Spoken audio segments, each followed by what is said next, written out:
Hello and welcome back. I'm Lady Balefire, and today I have Lord Inquisitor Dunn with me to talk about Episode 4, House of the Dragon. How are you doing today, Dunn? I'm doing quite well. Bit of a busy day. I actually just barely got finished with my own stream talking about this episode about an hour ago. Awesome, So so it's it's fresh very, in your mind. yep, it's quite fresh in my mind. So I'm really excited because you are like me and you are a book reader and you are very knowledgeable about the lore. And so I am very interested to get your take on some of the things that they've done in the show and some of the things that they've changed. And yeah, so tell me, do you like the show so far? um, so far, I actually really like the show, though. My perspective is ever so slightly skewed by two things. One, I have seen multiple of my favorite books butchered at this point, and this is significantly higher quality than, say, Wheel of Time, Artemis Fowl, Aragon, Percy Jackson. Yeah. And it's even higher quality than something like Legend of the Seeker, which is just kind of a cheesy medieval Hercules and Xena show with a slightly higher budget. Yeah. Um, but it's got Bruce Spence and making really good jokes. So, and with that one, it's like that one is definitely a butchering of the source material, but it's okay because the source material it's based on is really bad. Yeah. This is but yeah, how do you feel it's doing as an adaptation? um, so for me, whenever I am watching this, most of the time I'm picking out similarities or references to the book, and it's pretty one to one, as about as one to one accurate as I would expect it something based on this book to be. Okay. Um, since you have stuff like you've got Damon referring to his wife as his bronze bitch, or him being a guy in the city watch. You've got the um, uh, him and Corliss going down to war. You have the um, you have him placing his crown at Viserys's feet. You have the heir for a day thing. Yeah. There are a number of differences, like the whole thing on Dragonstone. That's definitely a very, very drastic change. Which, thinking about it, I don't particularly like that as a change because of the implications that has for Missaria's character later on. Yeah, I really don't like what they're doing with Massaria because they have her as, I mean, she's supposed to be a madam. She's was a prostitute, is now a madam. She's becomes his master of whispers, and it's kind of like she's doing the, oh, you saved me from slavery. You're gonna marry me, and you promised not to get me pregnant because I don't want to die in childbirth. And I just, that doesn't seem to be the way that someone that book Massaria would be. Like, she's very conniving. She's kind of like Varys and Littlefinger, but maybe a little even more evil than them when we get on later in the story. Very much, yeah, I would say that she's fairly comparable to Littlefinger or Varys, because there's a theory going around that she is very much responsible for the blood and cheese, or at least she Oh is yeah, I very a definitely part of think that's that. heavily implied in the books there that she And that did. she, and especially since it would be taking vengeance on the person that caused her to to have a miscarriage because of a bad sea voyage. Yeah, She's going to take, that's significant. yeah, and I think that I didn't particularly like that element of episode 5 where it seems like she's feeding information to Otto, unless she was doing it on Damon's orders, Yeah, which I kind of not sure how that if she's aligned with Damon and Otto hates Damon, then what kind of game she's playing giving him information, but Yeah, since I don't think that Damon is necessarily a 4D chess player who would uh, plan it out that this information would cause Otto to be dismissed as hand, Yeah. and I don't know how much it would benefit, since I don't think it really benefits him that much to. He doesn't deny that he didn't have. He doesn't necessarily admit that he never had sex with Rhaenyra to Viserys. He just tries to get him to wed her to him. Yeah. But I mean, in the book, they eventually say that, oh, him marrying her after, like, after Laenor dies and everything is, to check his downward descent. I think that's the book's words exactly. yeah, But, yeah, so this, episode starts out with, Rhaenyra, looking for suitors, and I think she's supposed to be in the Riverlands. I think that's where she was in the uh, book. uh, I actually believe this is the Great Hall of Storm's End. Okay. Storm's End. Yeah, Since that could be Storm's End. It was somewhere on the east coast of Westeros, I was pretty sure. since you have the actor playing, if you move forward just a tad. Yeah, I just have screenshots, so I don't like. I have not gotten to the level of being able to play the video, but yeah. So we have the introduction with the Blackwoods and the Bracken feud, which was Yeah, interesting.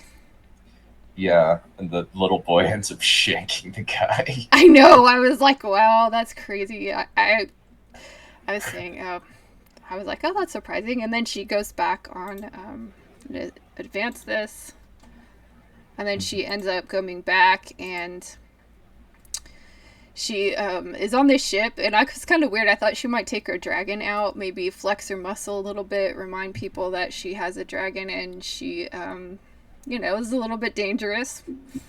But she doesn't do that. But she's on the ship, and then when they're coming back, like Daemon returns, and then he comes and there's a little confrontation in the hall. What do you think of the confrontation?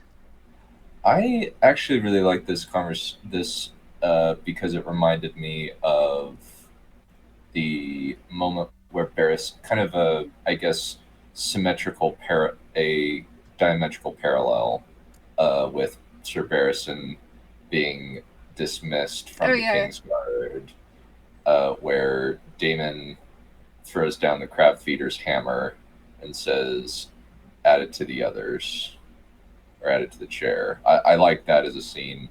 yeah, I I like how confident Damon is, and how, like, he is respectful and he loves his brother, and he's very much a attention seeker. That's very much how the show has characterized him.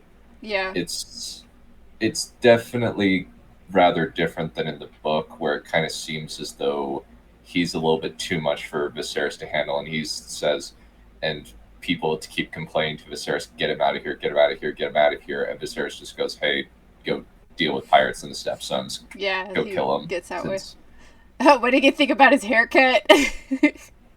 I don't like his haircut. I No, know it looks awful. I'm like, what did I do to did they do that? Is part of the King of the Stepstone tradition that you have a sheep shearing thing? him? I have no idea on that one, but yeah, it was like when he had longer hair, it made me forget that he was played Doctor Who, but like this is just Doctor Who haircut, so I don't know. It's just bleach blonde, Doctor Who haircut, Yeah, and which you know what I was seeing in this too is when I watched this the second time, I noticed that they have Rhaenyra kind of like watching him come in, and so that was good. But I'll get to some issues I had later on with their story, and I'll get your take on that too. So once that happens, then we get the lovely hang out in the God's Woods. I have no idea. Okay, I have to get your take since you're a book reader. How do you feel about the inclusion of a weirwood in the Red Keep and all of these things that they keep, these events that they keep having in this little garden where the weirwood is?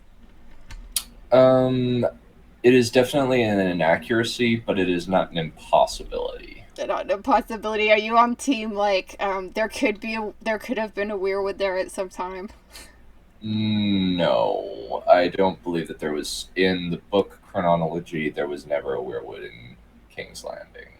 Yeah, I, I'm like, why? Why did they add I, that? And the I, thing that comes to my mind is the how often the Aarons apparently tried to get a weirwood into the Erie, and it yeah, never worked. it never did. And like just the fact that they just like they chopped it down, it's the first men thing. But one thing that's annoying to me too is like the God's Wood is supposed to be kind of like a sacred area for especially for northerners and stuff. And I'm just thinking if this is like a kind of like a church or a temple or something and they're just having parties around this tree, and how are the northern lords going to feel about that?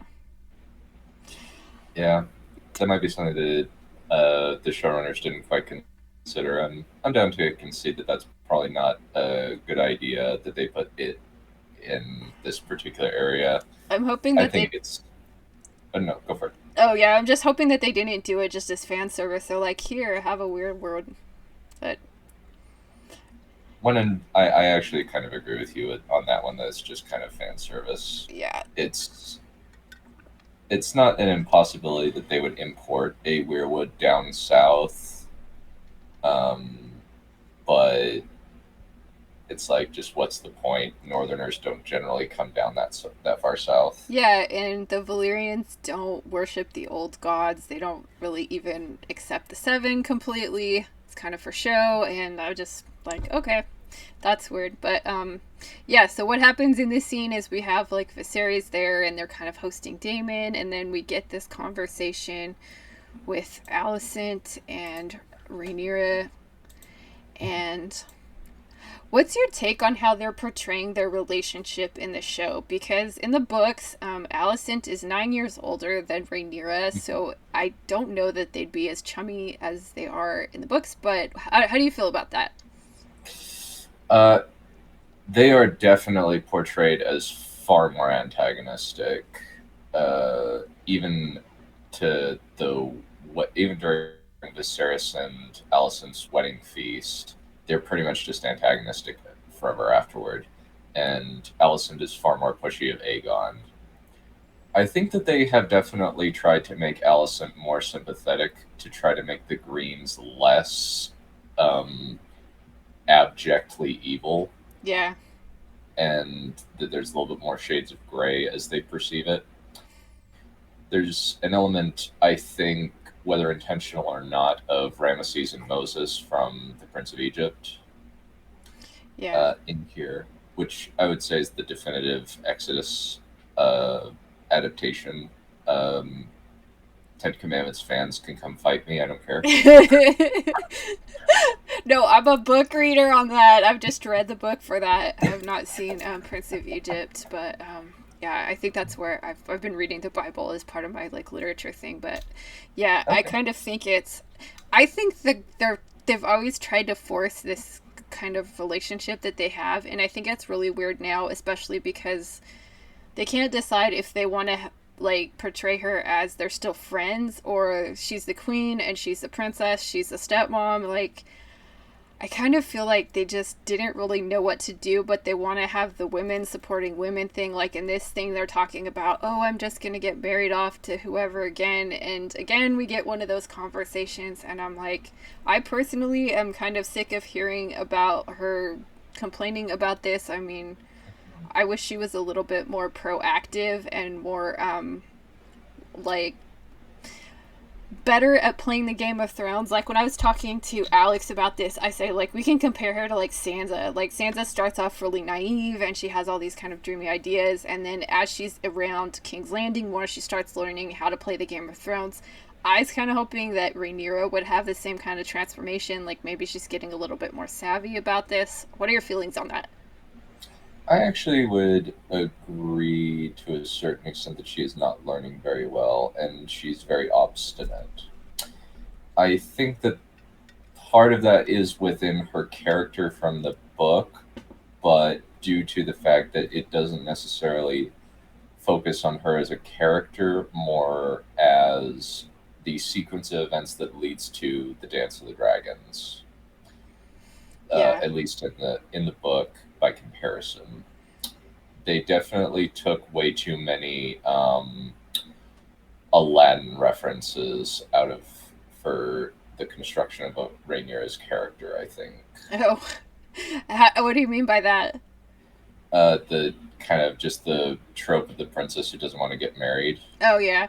Yeah, I like one thing I've said like this is I kind of joke about, there's the Bechdel test, which was a joke anyway, but people always say so I have my own kind of Bechdel test about like, this show. I mean, can anyone talk about like Rhaenyra is female, so she's not really going to be the heir, even though she's the heir? Like, can they not talk about getting married? Can they not talk about how awful it is to have to get married and have children? It's like every single conversation, it seems like, in this show is just revolving around that.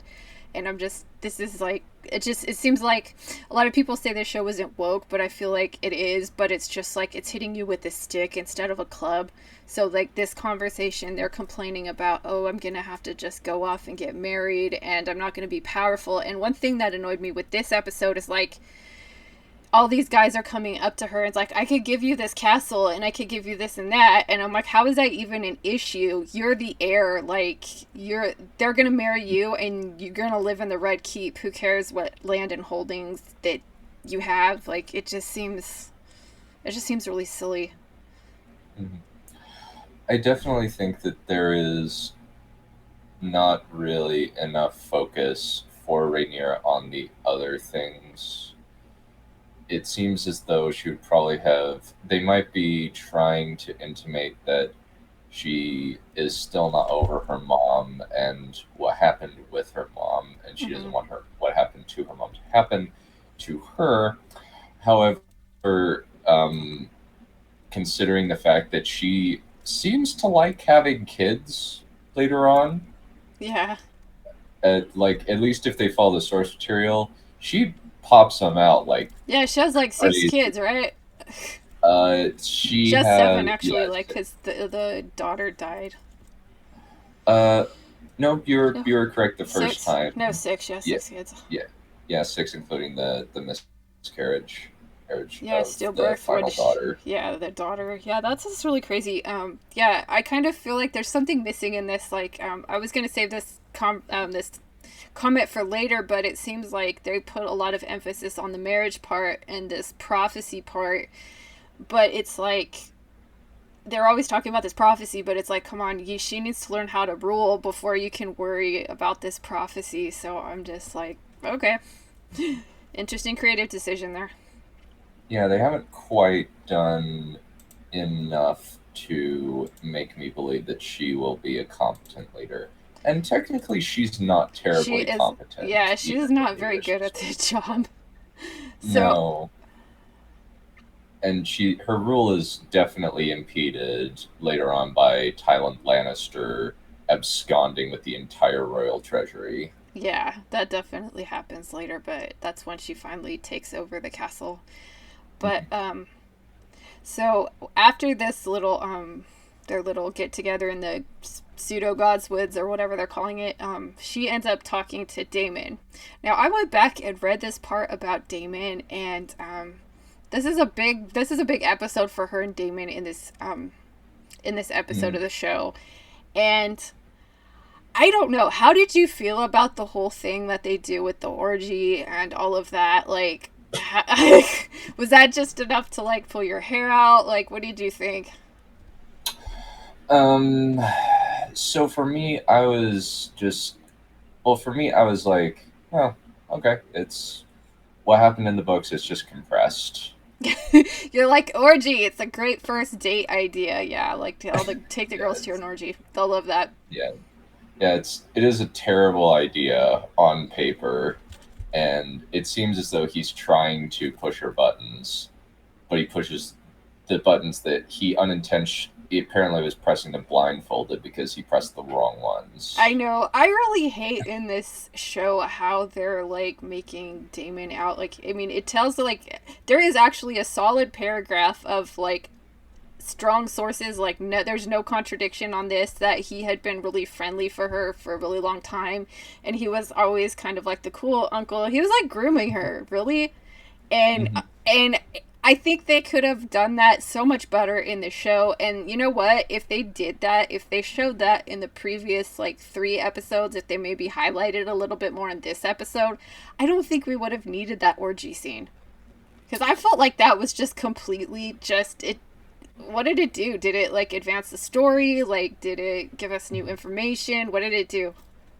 I think what it was kind of intended to do was it was, I think, to quote Rings of Power actress, it was meant as a redress of balance, I suppose, to say, hey, we can do a sex scene tastefully.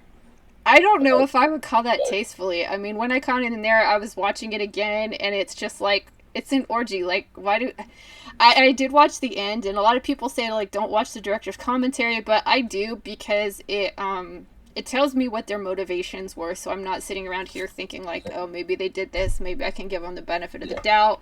But this was definitely like a female gaze sex scene episode, and I'm just like, that was just really weird. And I know they're trying to make her like she's young and he's preying on her, but that just didn't even comfortable to watch. And I thought that was so weird.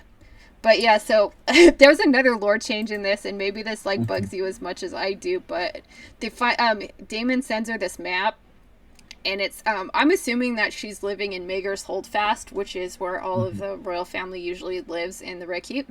And Maegor's Holdfast doesn't have any of the secret tunnels because Maegor didn't want to be spied on. Am I getting this right, or like am I just totally misremembering this?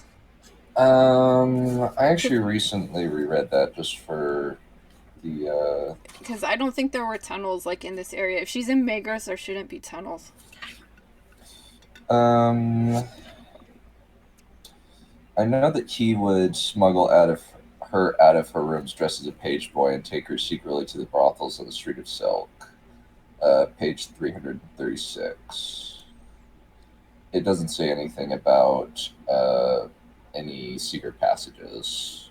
Yeah, I just thought that was like I'm like, oh, there's nothing, because I remember looking it up because I was curious because I'm writing something, and I was like, okay.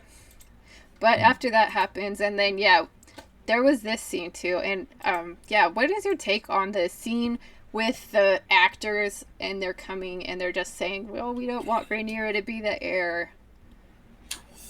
Um, I just kind of think that it's a bit cack-handed and doesn't really make sense. I know. I was very. This is something what we call in screenwriting. It's very on the nose. You're kind of like hitting the audience on the head with something that's obvious, and it's just again another thing that Rhaenyra is a woman. Like the message again. I'm so tired of hearing this, but it is what it is. And then we end up. This was an interesting thing, and I'm not sure that many people would realize what happened here. Did you pick this up as a book reader, like about the 3 people that meet in this alley here? Yep, Harwin Strong, Daemon Targaryen, and Rhaenyra. Yeah. The I thought that the was funny too, because I'm like, here's the girl and here's your baby daddy. So, Yep. and it's just really funny because I don't know if they're going to be antagonistic in the show, but there's definitely some Harwin Strong and Damon's giving some dirty looks. So I kind of like that part of this episode because I'm just like the foreshadowing there, and it was just really funny to me. But I hope I people caught agree. that. And there is kind of an element of he lets her go. Yeah. Yeah. And it is in keeping with his character where it's described that he's been holding a torch for Rhaenyra, Oh yeah. or at least he desires her. Yeah. Um, the I am very much like, dude, it is kind of an odd thing that they've decided, okay, they're just going to say full bore. There is no way any of these kids are going to be passed off as Valyrian kids. I know. I just think that's weird, but we'll keep going on with my little slideshow here. So then we have, oh goodness, I've been watching this because I'm just like, what the actual fuck am I seeing with these weird murals on this. And I'm just gonna, for the people that are going on with the commentary on this, it's like while she's going in, we're experiencing the orgy scene. Alicent is being sent to go spend the night with her husband Viserys, and she's obviously unhappy, and he's a gross old man, so it's intercut between that. But I did pick this particular screenshot because of this horrible, it's not a tapestry, it's a painting. And I remember seeing it in the previous episode, and I'm like, what the actual fuck? It's a bedroom! Like, I This is can't. like Greek. This is totally Greek porn. I don't. You know what's horrible about this is, like, I'm a really, really big fan of HBO's Rome, which I think really is kind of the prototype for like Game of Thrones and stuff. And I don't even remember seeing anything this crazy in that show. And it's definitely something that would have had a historical precedent. And I'm just like, okay. And it's like I'm like somebody on the show like paid to have this made, and I'm just like, ugh, it's weird. It weirds me out. How how do you describe to the artist who painted that?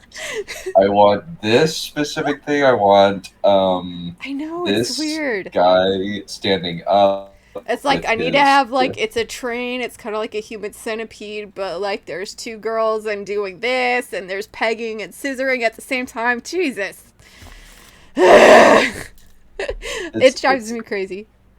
it's just how did that conversation go? I would love to be a fly on the wall for that one. Yeah, and it's so weird to me too because so many people have made the comments about how Dave and Dan were just really horrible with how they portrayed sex and sex position and all of that. And then at the end of this, they're like, we're having a female commentator or a director, and it's going to be different. We're going to do this differently. Yet you have like porno walls in your bedroom, and somehow, like, I can't imagine that Alicent would have picked that.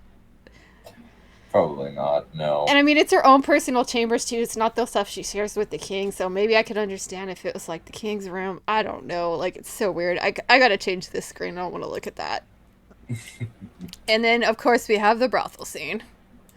And Yeah. probably, like, the only thing I can think about the brothel thing really is that they're really big on, like, we have Valyrian glyphs, and all of those dancers were, like, wearing Valyrian painted stuff on it, on their bodies.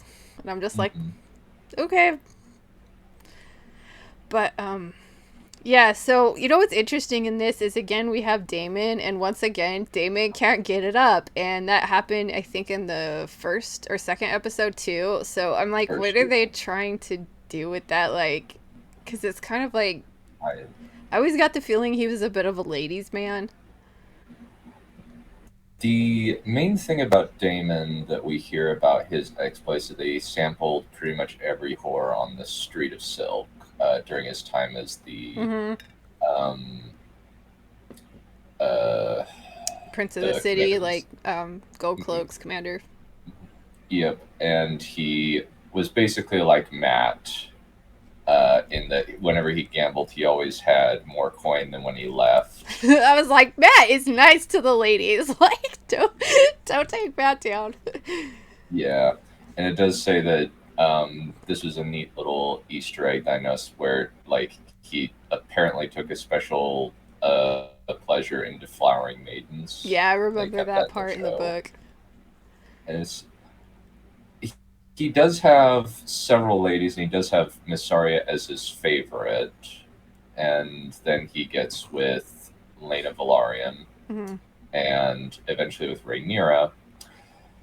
It could just be that he enjoys having sex rather than just him being a ladies' man, but that is definitely a valid interpretation of his character. I Yeah, don't I think you're don't wrong really there. know either way. I mean, I kind of, that's one of the things that maybe it's a good place to ask you this is I am personally kind of tired of listening to other people talk about how, well, the source material is contradictory and it's vague. And I honestly, as a writer, I look at that as just a cop out because Mhm. I look at like I keep bringing this up to people. I mean, there's other actual real biopics that people can do, and my example I've been using recently is like this show The Crown or like Bohemian Rhapsody or anything like that, where you're going to have the same issues that like George R. R. Martin presents in Fire and Blood with the different sources contradicting themselves.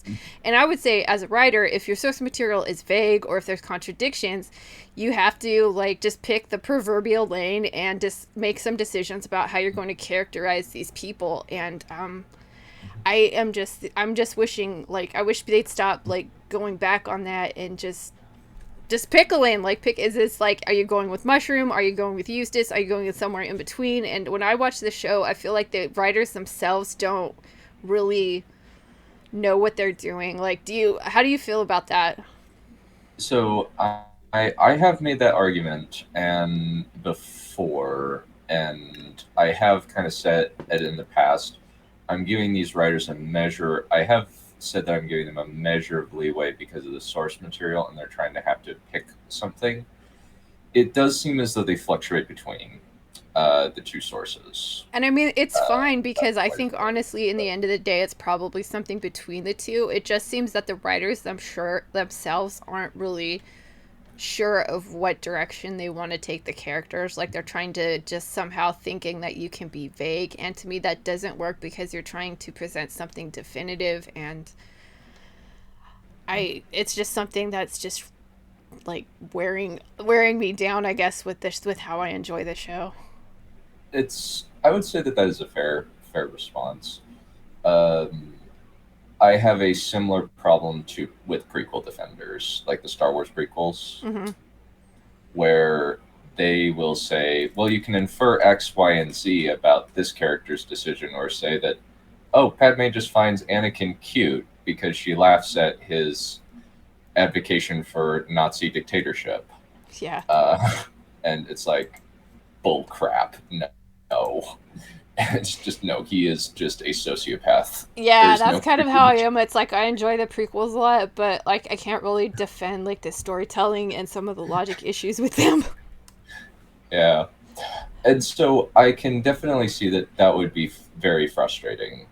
Yeah, I here's think. another one. And I just advanced this on to like she goes to the brothel, she tries almost hooks up with Damon, and then she comes back and decides she's going to seduce Kristen Cole, and then there's a 5 minute sex scene, and I have some feelings on this.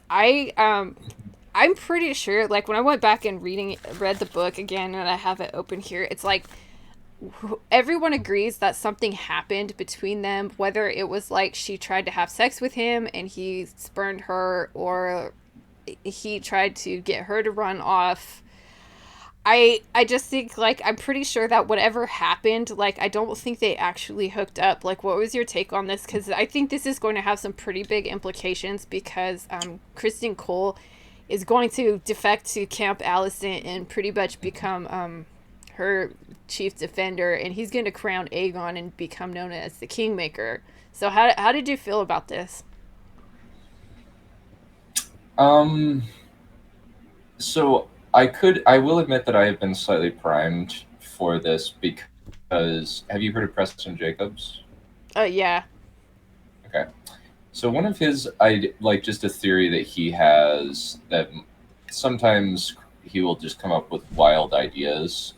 yeah, he's Like, very like into like tinfoil kind of stuff.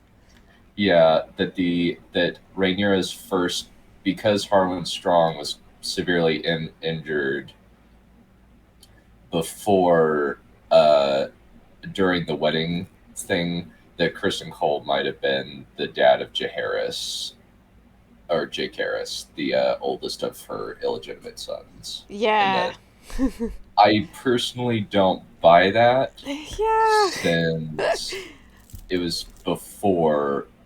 Since according to Mushroom, it was slightly before the tournament Yeah. that she decided to hook up with Harwin Strong before he would have gotten Yeah. uh, bashed up by Kristen Cole.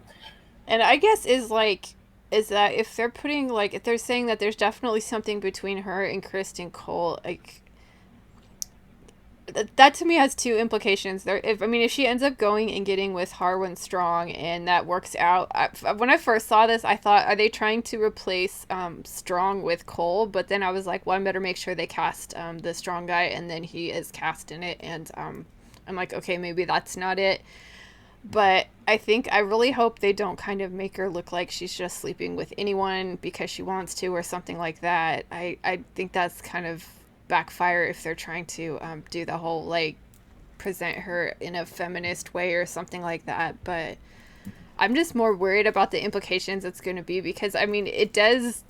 I was kind of thinking about this because I thought about Jaime Lannister and how when it came, the things he did came out in Game of Thrones, it was like it's such a huge Deal. scandal because it's a Kingsguard and they don't do that. And there's been other examples of Kingsguard that did stuff with princesses and stuff like that, and it was like a death sentence. And I remember like kind of looking into it and seeing if anyone had ever done anything crazy like that, and really there wasn't. So I was kind of liking in the text of Fire and Blood that he would have said, no, my vows are important, it's my job to protect you, I can't sleep with you. But here they made it different. Like, did that have any issues for you, or is it just me being weird? I think for me, I'm taking a look at Kristen Cole. Kristen Cole seems like he is very much an opportunist in the Mm-hmm. book, and he, regardless of whether or not he propositioned Rhaenyra or Rhaenyra propositioned him, he goes over to Team Green very quickly. Yeah, so my question was like, do you think it having them sleep together in the show is going to kind of just create more drama for the show, or do you think that's going to have any implications or I think that they might go down the jilted lover route yeah. with Kristen Cole. Yeah, I could see that doing too. So I mean, I kind of at first this really bugged me. Now I'm kind of like I don't know, but I don't know. For sure, he is going to beat somebody to death with his fists based on Yeah, the I could see that trailers. happening. I mean, they already did that with Damon and at the start. So And it seems like, and in the book, he specifically targets Breakbones, Harwin Strong, and the yeah, Knight of Kisses, and ends up killing the Knight of Kisses yeah, from his wounds. yeah. I I did have a theory in regards to Damon's impetus. I don't know whether you like it or not, but I think that what they're setting up is that he needs to, when that the first time he's really going to be able to have like good sex within the show is either going to be with Lena or Rhaenyra as an adult. Mhm. And because he's able to kind of surrender to the sexually active woman Yeah, that could be as, something that they as an do. equal. That's my personal idea based on the pattern. I don't believe that's necessarily that good, but that's just my personal idea of what's probably going to happen. Yeah, I mean, like it's interesting because the next episode is obviously going to be when Rhaenyra gets married, and I'm preparing a video of how I would adapt this if I was doing this as a screenwriter, and I would have started the story like when she gets married, and I think because that's when a lot of the kind of tensions are going to peak, and we're going to get a lot more exciting things happening, and it's going to just go all down the hill from after that point. But I'm looking forward to seeing what they do with that because I think it could greatly improve like what's going on with the show. Because one of the things I didn't like with the show so far is that it doesn't have the kind of like complex political maneuvering and interesting side plots and stuff that we got with Game of Thrones, like in the first few seasons of that. But I think that they can't do that because it's not something that you could show over the passage of like 2 years or something. And I think the show really suffers with the time jumps. What are your thoughts on that? I think that for me, I am I'm okay with it, mostly because I've seen stuff like Vikings and the Tudors do something similar to this. But the way that I would have much preferred it would be just kind of parallel timelines where you're going back and Yeah, forth. maybe like flashbacks or something if there's something Hmm. really super important. Hmm. Because And I feel like I'm like because I was asking myself as a screenwriter, I'm like, okay, what is so important that happens in these early days? And I'm just like, you really don't need all of this side story, but I like look at what they've done with these episodes, and well, what are they doing? It's like the childbirth thing in the first episode, and then all of this stuff about Rhaenyra like being the heir, but she's not the heir, and all of her like the feminist stuff. And I think they did it this way just so they could get their messaging in. Now that might be a hot take, and people might not agree with me, but that's just what it feels like to me. Because like if we didn't have that, OBG70, I watched his video and he was way harsher on this. He was very much yelling that this is um, all about the message and I really hated like it. just to be perfectly honest, I actually this last episode has made me really dislike the show. I really don't enjoy it that much, and I try to just kind of when I have people to talk with, I try to be fair and listen to what they have to say, but I'm kind of with him. Like I do feel this is nothing but like a feminist reinterpretation of this. I really don't like it. Um it's like the women in the show are very unlikable, both of them. I don't like how every single thing, like the Bechtel testing I was talking about, can they have a conversation that's not about Rhaenyra being a woman? Rhaenyra's the heir, but she's not the heir, and like somebody has to get married, and like we're all gonna die in childbirth. Like it's just to me, I'm sick of it. There's so much more exciting things going on, and I think the character development is really suffering for it. So It feels repetitive and samey, and you would prefer some more variety mm-hmm. because it seems like they're repeating the conversation over and over again. Yeah, It's like, like we need to see Rhaenyra like learning how to become a queen. Like to me, okay, like she can have that conversation when she's first made heir. Now she's been heir for several years. Viserys is going to keep her as his heir, and he defends her. So she should, if she was halfway smart, like she should be actually solidifying her rule, like making allies, making her own faction, and she's just not doing that because they need to keep reminding us that she's a female, and she has a brother now, and the brother needs to be the heir because he's a man. And I'm just this is really stupid, just really silly. yeah, And I I think do think. this scene is kind of the epitome of this for this episode because we have again like Rhaenyra and Alicent talk. Alicent has heard what Otto has learned from Mysaria about her going out, and it's really weird because it's like they haven't decided are they friends. Like I would expect if they were friends, like she'd be like, "Oh my God, what like really happened to you? Like was it fun or was it weird? Like what was it?" But instead, it's like they like she's trying to act like she's the queen, but it's like that doesn't work for me because they've tried to make them out like friends earlier in the episode. So, how do you feel about this scene? I would say um, for me, it seemed like a development of Rhaenyra's character where she's, which kind of feeds into her later characterization, where she is perfectly happy to lie about her image in order to maintain it. Yeah, I mean that's a good point with that, and I just think it was just it's just so weird because it's like I think it would have worked better as a scene if like they weren't trying to be chummy earlier on in the episode. There's also the element that maybe that Alicent should be. There's kind of a weird dichotomy where Alicent is kind of in the middle between sympathetic toward Rhaenyra and kind of what's the word?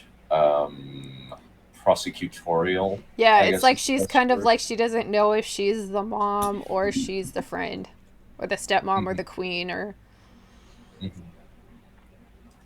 And she doesn't really pick a lane. It could be partially the character is conflicted about it, and they don't, and she doesn't quite know.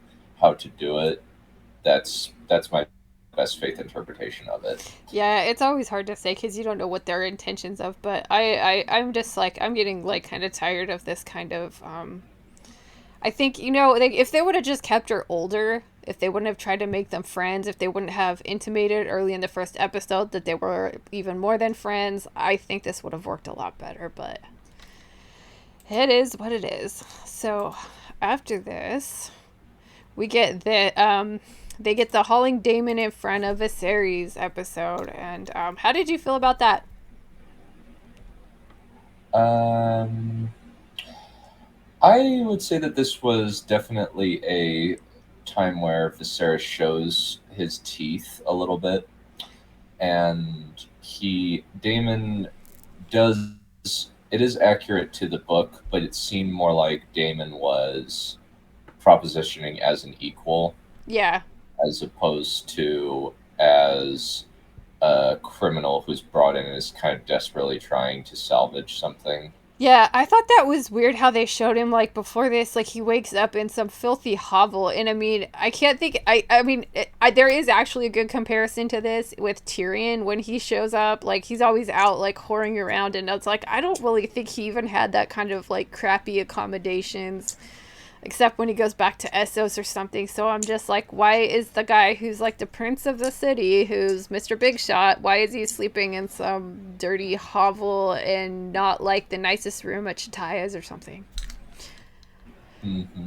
I just think that's weird. Yeah, yeah, yeah, yeah. It's kind of odd that he did that. That they decided to do that, and that he just kind of stumbles in just his Yeah, and nightshirt. I have a like problem with how like kind of incompetent they're making him out to be, because as you've read the books, you know that basically like Rhaenyra's success later on is because of his like military expertise and his leadership.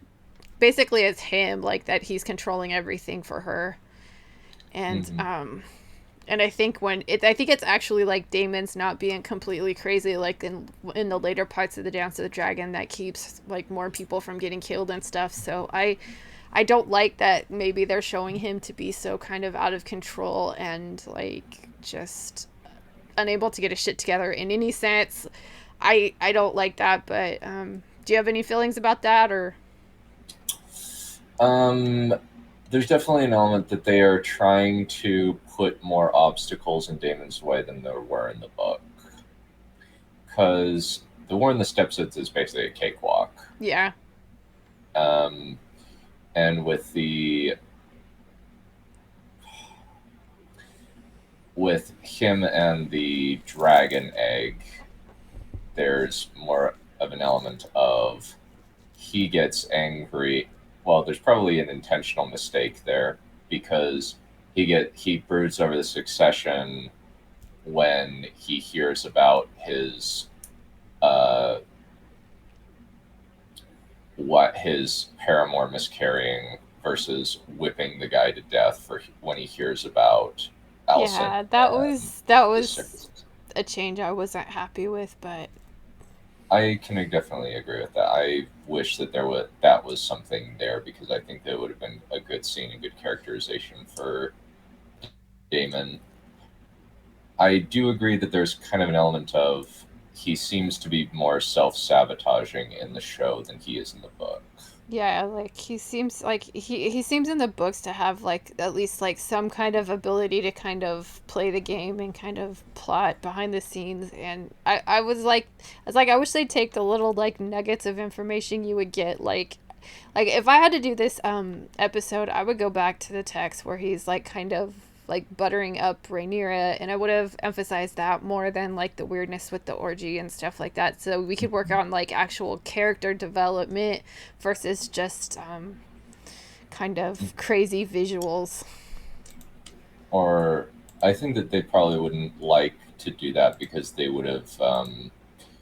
I think there would have been elements of the Harvey Weinstein Ugh. uh, vibes with Damon, at least for certain people if they had done Yeah, the I was kind of like when I Korean was one. watching that, it's like I was thinking because I actually like worked for somebody that was really close friends to Harvey Weinstein, and this guy was like totally like trying to groom me. I was thinking if there was one thing Hollywood could get right, you'd think it would be like a groomer plot, but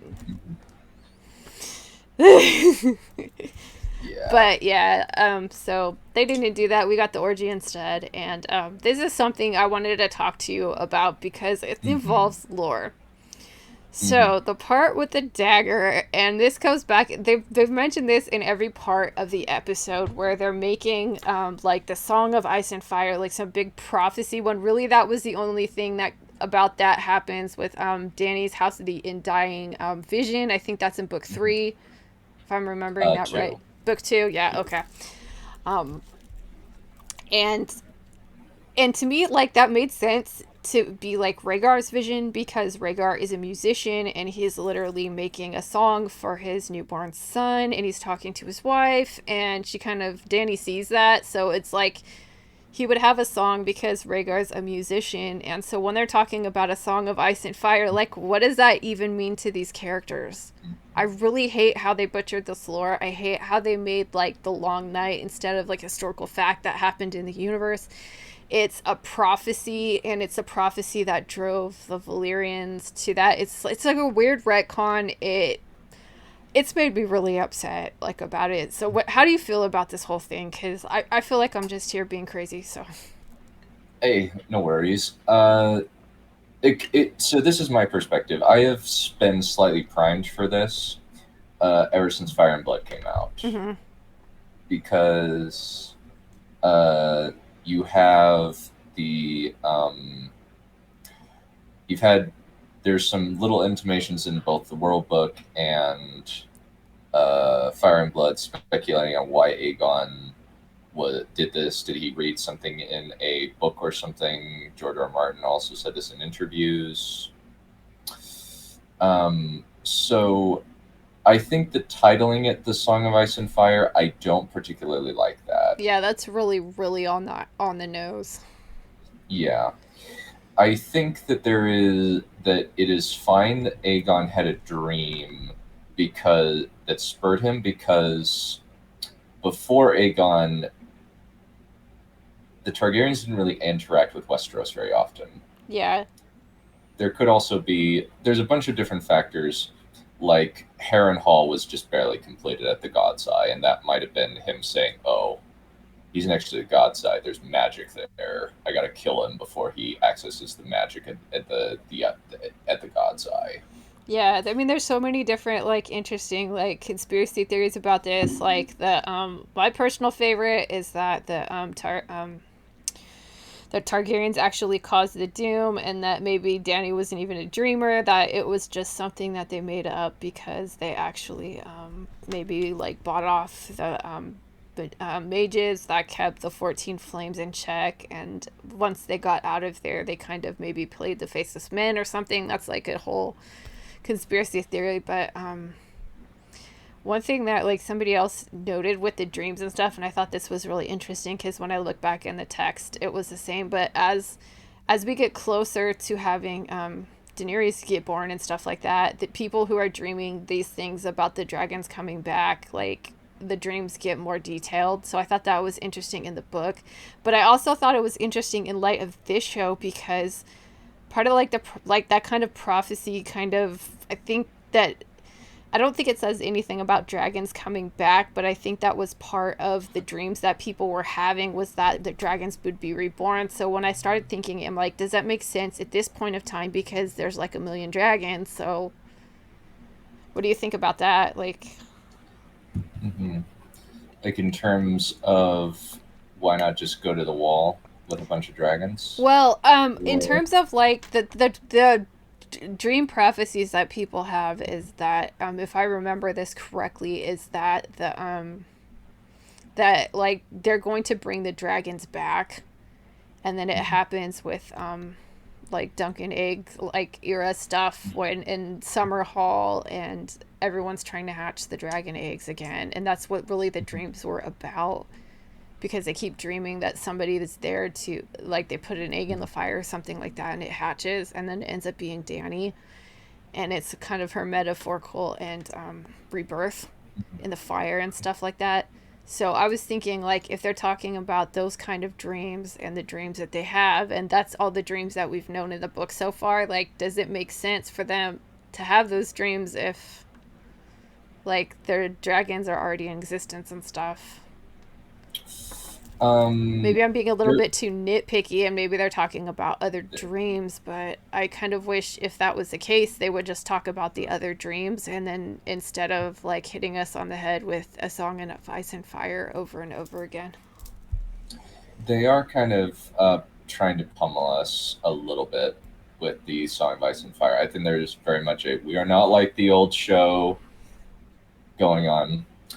Uh, for sure, Daenerys the Dreamer dreamed of the destruction of Valyria, and Aenar Targaryen took his family and fled and Mm-hmm. settled on Dragonstone. Uh, 9 or 10 years before the Doom. And there are dreams and prophecies before this point. I don't necessarily have a problem with Targaryens being I dreamers don't have a as problem with it either. I just kind of wish that instead of like referring to the Song of Ice and Fire over and over again, they would maybe introduce us to some of, like, expand the lore a little bit. Like, they can actually talk about this. So, what are these dreams? Because I know there was one of the lost books that they had was like, it was like Daenerys the Dreamer's like whole compendium of dreams and stuff like that. And I kind of wish that they would have done it that way. that. Actually, I could agree with. Yeah, I think that I would be I think that I would like that a little bit better Yeah, and than. like they've kind of created this whole mythos about the cat's paw dagger, which is what they called it in Game of Thrones, which Arya kills the Night's King with, and I'm just like I'm kind of so sick of seeing it now. I'm just like, okay, we saw it like a few times, like just put it back. It's very much an attempt to put significance on this thing that doesn't really have any significance and that is kind of forgotten about after book 3. Yeah. Yeah, you kind of forget about it, and then they brought it back. And then, okay, so the episode ends with her, like, saying, so I could be a remedy for your political headaches. And at this point of the episode, I'm like, Rhaenyra, you're my headache when I watch this show. I mean, like, Alex was saying that this show definitely has a Rhaenyra problem, and I agree. I really hope that she either grows up and they kind of solidify how they want to portray her, because she is not likable. She's really kind of silly and boring, in my opinion, and I'm getting tired of watching her. How do you feel about Rhaenyra? Oh, she's a character archetype that I have seen a large number of times, and I will fully cop to the idea that I'm not a big fan of this archetype. And what archetype would you say that she is? I would say kind of the headstrong princess who doesn't want to get married. Yeah, she's kind of giving me like almost Galadriel like vibes here, where she's just. At least she doesn't have as bad dialogue. Yeah, the dialogue is like not as bad as that show. I even hate like comparing them because, I mean, that show is awful, but I kind of feel like a lot of people are like, that's so bad, this is so much better, but I'm like, is it? I mean, it looks better, like it's not as ridiculous, but I don't, the quality to me for there isn't fully there. I know that she definitely is portrayed as very entitled and headstrong in Fire and Yeah, Blood, I think that's a good but way to show her. I just kind of wish that maybe they would have done it a little differently in the show. I think a problem could also be with Millie Alcock is not a very good actress, or at least not a practice actress yet. Yeah. So she doesn't quite know how to portray certain things, certain attitudes or emotions without it coming off as staged or unrealistic Yeah, or. it's hard to say on that one. And the episode ends with the like maesters bringing her some moon tea. Mhm. So, what do you think? Does she drink it or not? it's it's a Rorschach ultimately. Yeah, I know. Like she's just looking at it, and then here we get the message again, and who knows? Mhm. I was kind of like surprised. I was wondering like if the Game of Thrones like political intrigue world is what it is like we've seen in the main series, like how does she not know that this is a thing? Do you think she's that innocent, or do you think that Um, I don't believe. I think that she would be at least somewhat innocent because she seems relatively sheltered. She doesn't seem very worldly. The only, and that could be part of the problem, is that she's not becoming as worldly as she should be after this long period of time. yeah, There's also the element of she even in the book she doesn't really build alliances, yeah, she's not and very good at she's that. yeah, she's very bad at diplomacy, and part of it could be that she's debilitated by really bad depression. Yeah, or something like that. I kind of like wish if they were gonna go the route of like the girls being friends, like her and Allison being friends, they would have gone with maybe like some kind of like mean girl shenanigans or something like that. I think that would have played a little bit more interesting. There's definitely more cattiness where Allison spreads the rumor around that she slept with Kristen Cole, Yeah. but they don't. They didn't. They decided to opt for not doing that one. Yeah, so let me fix this really fast. So that's the end of the episode. So what do you expect to see next week? Definitely going to expect to see the wedding of. Oh yeah, we're definitely gonna Uh, get the wedding, and looks like there's gonna be base, some drama with that. Definitely, we are going to see Laenor Valerian and the Night of Kisses on a beach somewhere. Yeah, we've seen Uh, the like the pre-production stuff with that. mhm. So we're definitely going to see that. I think that we're going to see some negotiation. We might even see a bit of runestone because there have been images of a lady wearing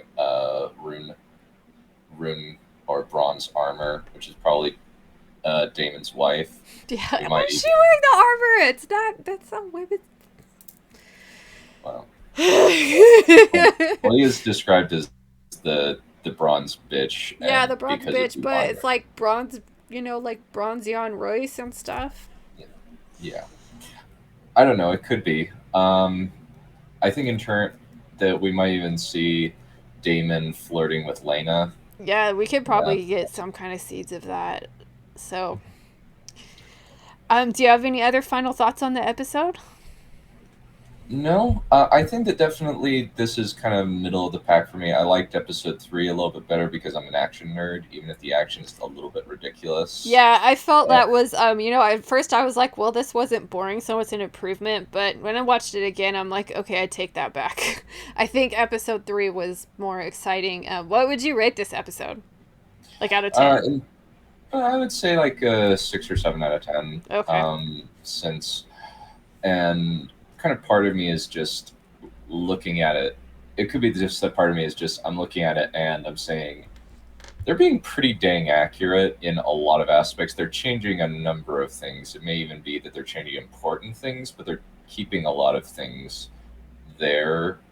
And I'm kind of rating that on a bit of a curve because I'm used to seeing really unfaithful, awful adaptations like Artemis Fowl. Yeah. Artemis Fowl, I think, made me about as angry as you are at this show, possibly more because it took me I 3 hours know to watch that I movie. have quite vitriolic things, but I just don't want to. I don't want to sit here and just rant about stuff that I hate. But I do like Nor having conversations to see what other people like. So I just know if I just sit there and just go on and on about this stuff, it's like not. We'll save that if we do the rewatch thing here with that. But yeah, thank you for giving me your opinions on this, and I think we've been going for about an hour now. So I'll cut yeah, the I'll do this review for today. And do you have any final thoughts? You do have a YouTube channel if you want to plug it. Like, go yeah. ahead. Yeah, I have my YouTube channel, Lord Captain Commander Dunn. I'm also covering this. I'm covering Rings of Power. I should be releasing some both the episode reviews for last week's episodes of Rings of Power and for this one as kind of my other crew, since I have two crews watching it, since I've got two time zones, though my schedule is going to be changing when I start my new job up next week. I have 16 books on Amazon. Yeah, you're If you you're a look, writer, so that's really cool too. And you do your writer showcase like on your channel too. yep, yep, every week. And I am going to be trying to release the second Dragon Strife, which is my next book in the Dragonlord Annals, sometime this year. I need to, and I'm hoping to, through the next few months, to publish the second Dragon Strife, Dreams of Dragon Lords, Wrath of the Dragon, and Dragon Blaster Season 2 in the next few months. That's the hope. Awesome. Well, congratulations on that. And thank you guys again for watching. And thank you for coming out and talking to me for this today. And I'll see you guys next week with episode 5 review. Thanks for watching again. Take care.